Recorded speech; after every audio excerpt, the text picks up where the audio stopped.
So, Fast X is finally out in theaters and IMAX screens alike, and if you really want to know if the latest Fast and Furious movie is worth checking out on the big square, well, let's get into it.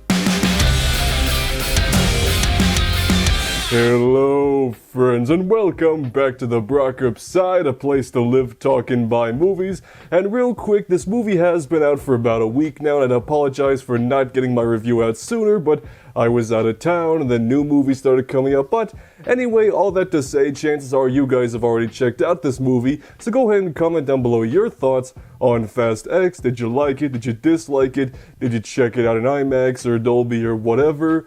Or you one of those people that's like, I don't need IMAX, I got family. But without further ado, you came here to have me talk about this movie, so let's just do exactly that, shall we? And yeah, it's a Fast and the Furious movie, for better or worse. I mean, this is the 10th movie, not including Hobbs and Shaw, so you know what you're gonna get yourself into. You got Vin Diesel and company breaking the laws of physics with really cool cars, noteworthy celebrities taking on villainous roles, and other members of the supporting cast, a little bit of hip-hop, a little bit of CGI explosion, and somehow nobody dies and stays dead. Now don't get me wrong, I'm not one of those like uptight film school glasses wearing people that's like, oh, the Fast and the Furious movies are the death of cinema. No, I mean, I have had plenty of fun with these movies over the last few years. They are basically just good old junk food for your eyes after all, but it really just seems like the last 3 or 4 of these movies have just started to bleed together in my mind for me. Like, for example, I could sit here and talk about how I like that one chase sequence with the truck full of explosives going through a cool exotic location, and I could be talking about the one in this movie, or I could be talking about the one in F9, and I think there was one in Hobbs and Shaw as well. That point aside though, I thought Jason Momoa as the villain was really cool to see. Just seeing him be all goofy and cartoony in a Fast and Furious movie was just a lot of fun. That's one thing I will say about these movies in general, it just feels like everybody who signs on to one of these movies always just looks like they're having a good time. That also includes Brie Larson, who I think she does a pretty good job too with her new character. For what little she was actually in there, she's probably being set up to be used more in the next couple of movies, so I can't wait to see what she does with those ones. And even 10 plus movies in, it's still fun to see Vin Diesel and his family kind of have that banter back and forth with each other. It's running a little bit stale, but you know, it's still fun to see these guys interact after all this time. This is, of course, part of a big finale, which is somehow going to be split up into a trilogy now, not just one more, and then we've got even more spin-offs coming after, so bottom line, these movies are still going to keep coming, whether you like it or not, so either get on board or don't, I guess, I don't know. So with those quick points out of the way, how does the latest edition of Cars Go Vroom Vroom look on the big IMAX screen?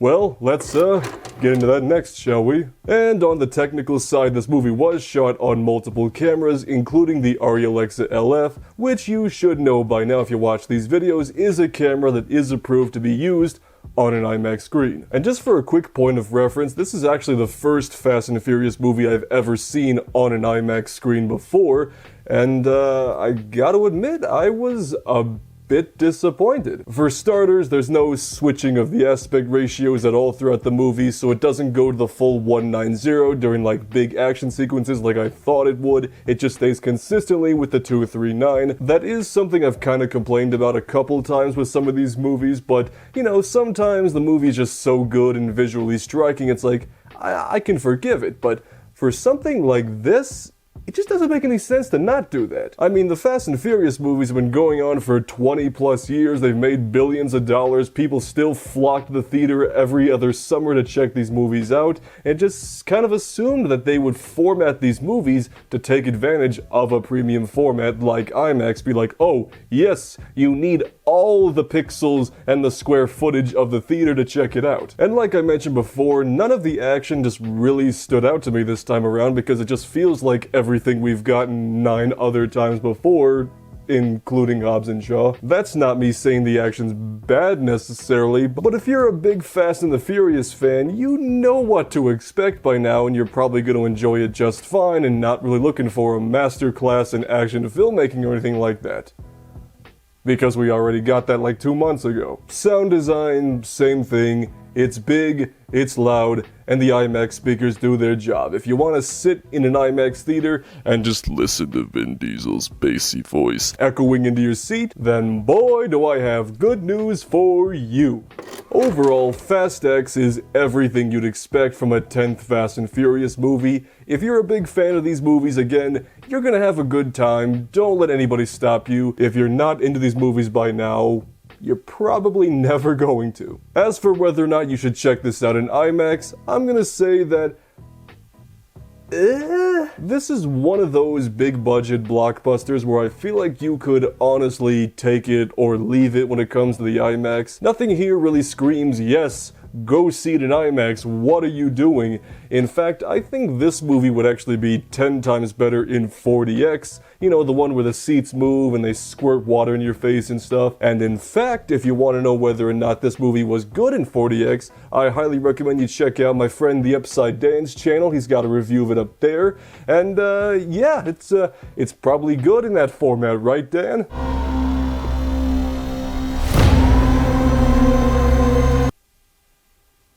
Please don't hurt me. So for the movie itself, I'm going to give it a silver unboxing machete, and for the IMAX experience, I'm going to give that a bronze unboxing machete. But if you want to see another IMAX review from me, I got just the thing right here. Otherwise, subscribe if you live talking by movies, and we'll see you on the Brockopp side.